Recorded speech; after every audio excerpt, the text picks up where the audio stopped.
Hello, heroes, and welcome to Kvell. I'm Jamar, the spiritual director here at Kvell, and I would like to talk to you today about exercising your greatest gift, the power of choice.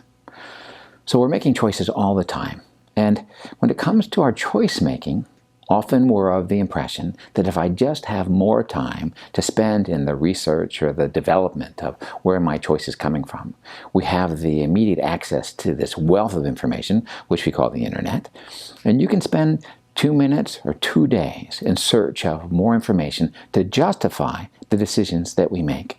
But that doesn't ultimately or necessarily turn out a better decision. So generally, we'll spend about as much time as we can afford around the decision, but it doesn't necessarily influence the quality of the decision. So we want to talk today about where you make choices from and really living your life from those choices. So many of our choices that we currently make, we make from our history. You've experienced life up to this point. You've gained knowledge, which is just wisdom gained based on prior experience. And now you're applying that. This situation seems like a previous situation in your life, and so you're making a choice from that place. There are social norms, there are norms specific to where we grew up geographically, our nationality, our gender, that seem to support and or inform our decisions. But what I would invite you to do is to make choices from someplace else. Now, when you exercise the power of choice, that can only happen in the present moment. So it's a wonderful exercise in being present. Let's try an exercise together, and let's explore reframing your thoughts to create a different power of choice experience. Now, there are things in your life that you're doing that you would probably say, I have to do that. I have to get up, I have to go to work, I have to pay taxes, I have to do this thing. These are some of the common things that we hear. You have to pay taxes and die. When it comes to the choices that you're already making, I want to let you in on a secret, something that we can do together. Choose what you're choosing. So what does that mean? So let's take an example from your own life. I'm going to invite you to pick something that you say you have to do, and let's break it down. I'm going to give you an example first, and then you apply this example. Let's just say that I don't really want to work, but I have to work. Well, I don't really have to work. So if I didn't go to work, what would happen at some point, as in the home that I live, without having income coming in, at some point they may come along, whoever they is, and turn the electricity off.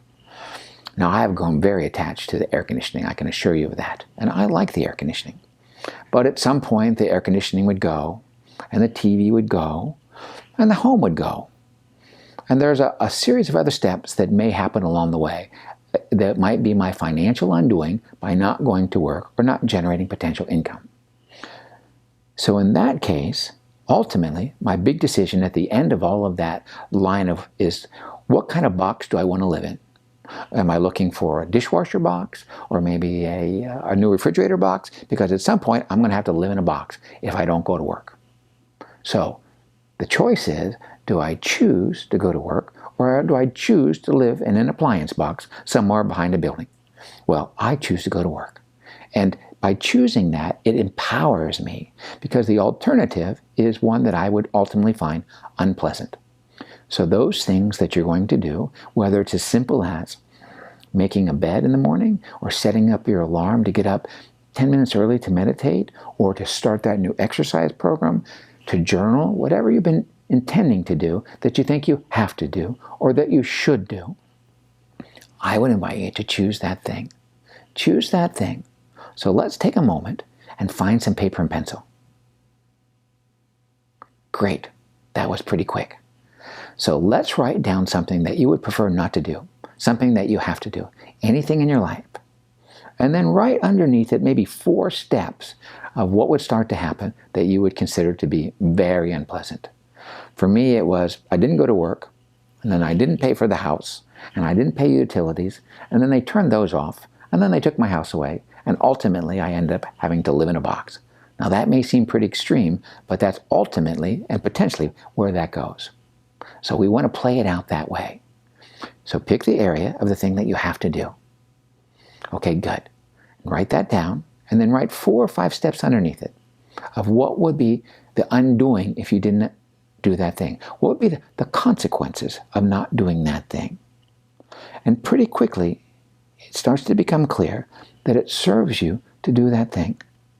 If it ultimately doesn't, then you can explore exercising the power of choice.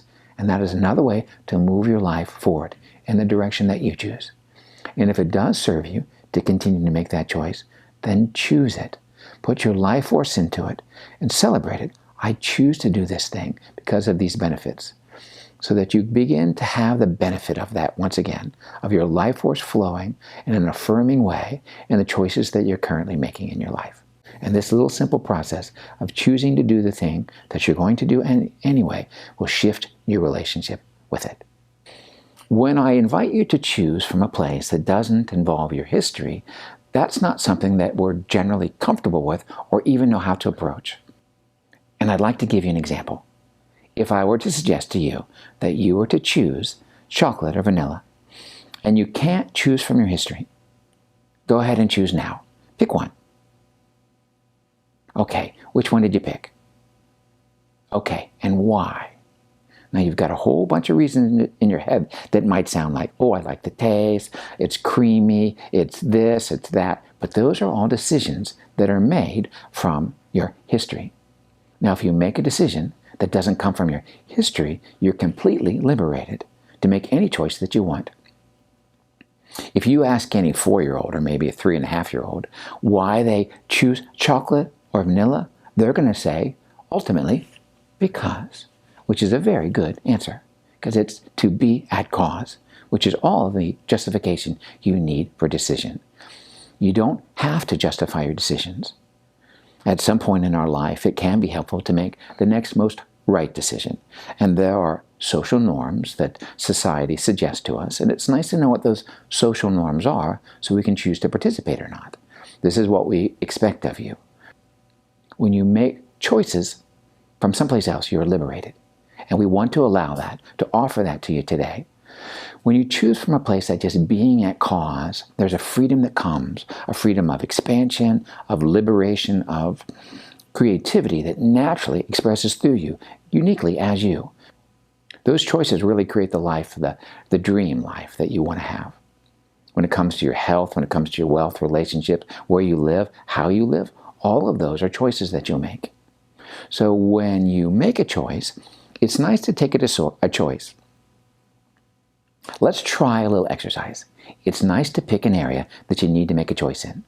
Let's say you're weighing the idea of going to see a particular physician or moving out of the country or moving to Colorado. Let's say you're going to move to Colorado. That's an easy one. And that's a real choice in your life. Now let's say we're going to flip a coin and head, it comes up, you're absolutely packing up and moving. You're starting that process. And tails, you're not going to make that choice. You're not moving to Colorado. Now we flip that coin and we play for real. And here it comes up and we look, oh, heads, I'm going to Colorado. Now, in the first couple of seconds, you need to check what's your gut reaction. How do you feel about that inside? What are the signals from your body? If you get almost immediately a big yay inside, then you know that's a life-giving choice for you. And if you get some sadness, oh no, then you'll know that's not the right choice for you. Now, is that a better choice than where you make your decisions from? Not necessarily, but there's a wisdom inside, and if your choices are dictated by what gives you life and what gives you joy, then you know there's at least one person in your life that's going to be happy and satisfied. Now, if you wait any longer than just a few moments, the mind will start to kick in, and it'll give you all the pros and the cons. And we can make a long list, but that isn't necessarily a better decision.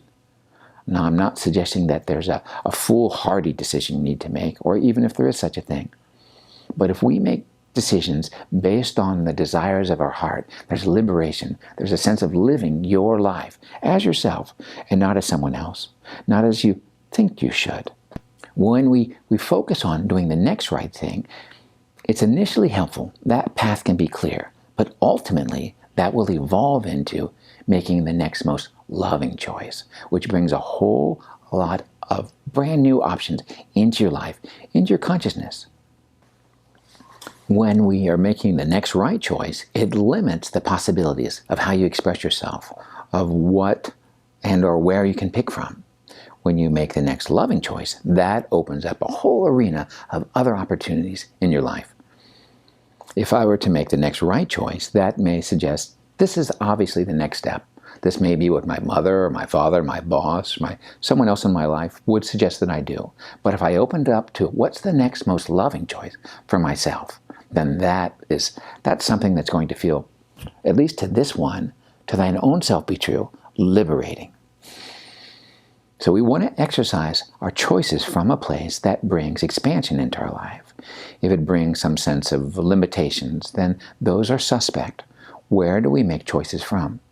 Often in our families and or in work or in a small circle of friends, we'll make choices for the sake of, or what you might call out of, duty, credit, or obligation.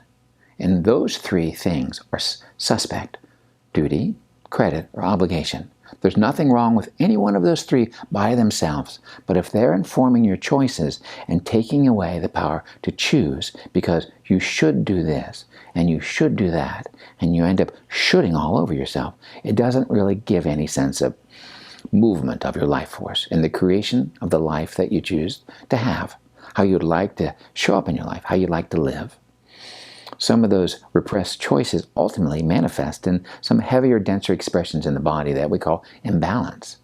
So that you can tell when the body has got conflict, when there's something that's not working. We want to trust the wisdom of the body. The body has lots of advice and lots of information that's always and intimately available by just taking a breath and going inside and checking in. We call those your gut feelings and or your instincts. Even butterflies in your stomach can tell you something. I'd like to conclude today with inviting you to notice the choices that you make today. Which direction you drive home, how many things that you do out of just habit. Sometimes you can be on the highway and drive right past your exit because you've got so much habit energy around the way you do yourself. Now, there's some value in having routines in our life, and we're after stability. But I would invite you to make some choices today, some different choices, some new choices, and notice if you don't feel more alive. And that's my great wish for you. That's what I choose for you today.